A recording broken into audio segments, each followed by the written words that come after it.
mathematically perfected economy forever.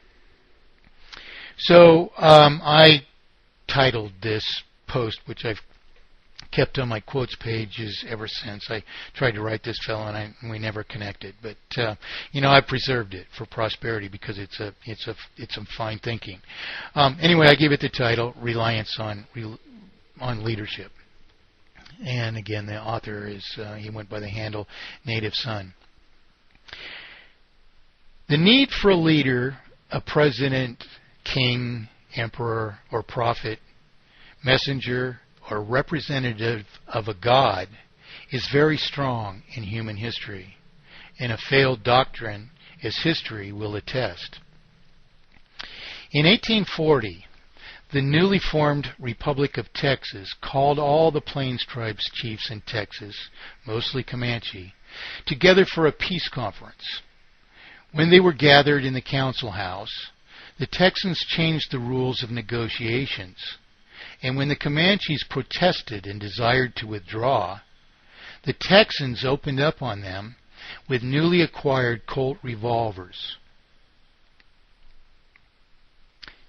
killing more than 30 Comanche chiefs who had arrived as agreed, unarmed.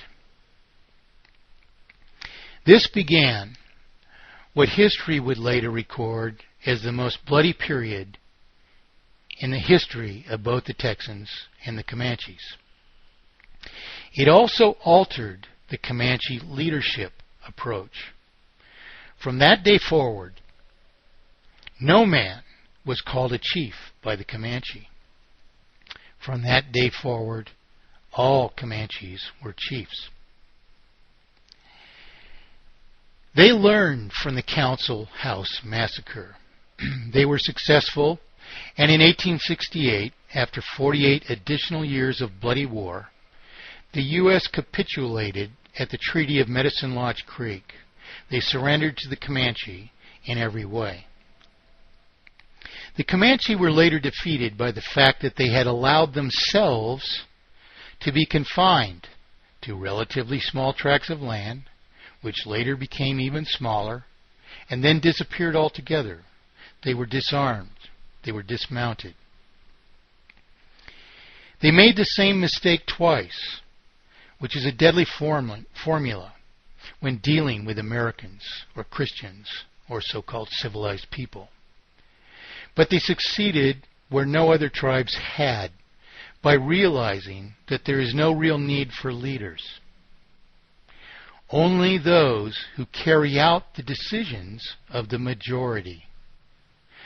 For the majority, something which modern humanity, if it had ever learned this, has abandoned for the present aberration in quote-unquote leadership, which has led to destruction and disaster, except for a few. The USA never has been an example for all to follow, but it could be, simply by learning from the mistakes of the past and changing the mistaken behavior. It could be a refreshing change from history's long accounting if the present U.S. administration were to become the negative example for all time. It's up to us all. There may not be enough time left for any more mistakes like these. From its beginning, the USA has always been under the control of special interests. In the 18th century, it was slavery or agriculture, and the beginning of the Industrial Revolution. In the 19th century, it was the railroad tycoons and industrial robber barons. In the 20th century, it was big oil and big business. The American people in the 21st century can either make the choice to be the negative or the positive example for history by making very important and essential changes in the leadership technique, which would be an example of true power. Or they can piss it all away and wait for Jesus to rescue them from themselves. I am one of the descendants of one of those Comanches. present for the 1868 Medicine Lodge Creek Treaty, I still do not have a chief, nor do I need one.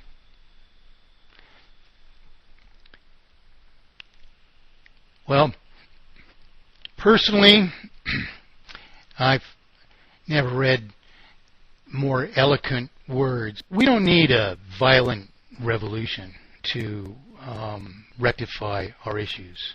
These people who are committing these atrocities against all of us cannot even withstand public scrutiny.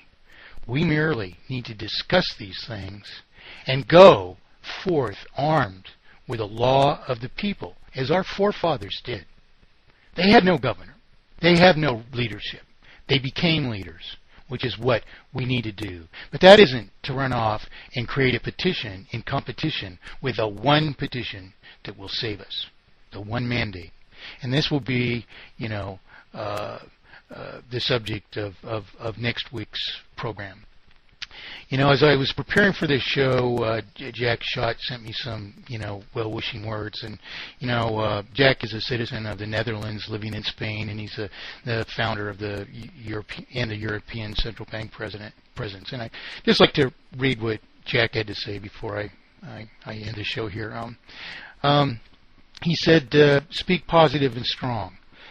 Just tell how many people in America are waking up to the fact that our medium of exchange cannot be a product. It's about time the American people forced the establishment of mathematically perfected economy for themselves and take responsibility for doing this by and for themselves instead of abrogating that responsibility to thieves, cheats, and scam artists they cannot trust, as they always have in the past. I'm just very glad, Jack says, that so many are starting to realize this now too. It gives us, all of us, in every country of the world, it gives us a chance, and it alone gives the rights and freedoms guaranteed by the great men who established our country and its Constitution, their one chance to survive as well, so that our lives can once again exist in the pursuit of happiness and not in slavery to a pretended bank. Ladies and gentlemen, what we are suffering is no more than an ancient ruse. And so long as you are not standing against it, you are the road by which bankers roll over all of us. Jack had one more text message to send before I signed off to do my deed here. He repeated the words of Benjamin Franklin, which were this: join or die. So next show will detail how we the people will prevail in establishing mathematically perfected economy. Next week's program will finish a set of 3 programs which comprise a complete background for every diligent citizen. Cause, proof of singular solution, disproof of contending purported solutions, concluded by exhaustive, comprehensive prescription for achieving mathematically perfected economy and absolute consensual representation. Thank you all for listening. Good night.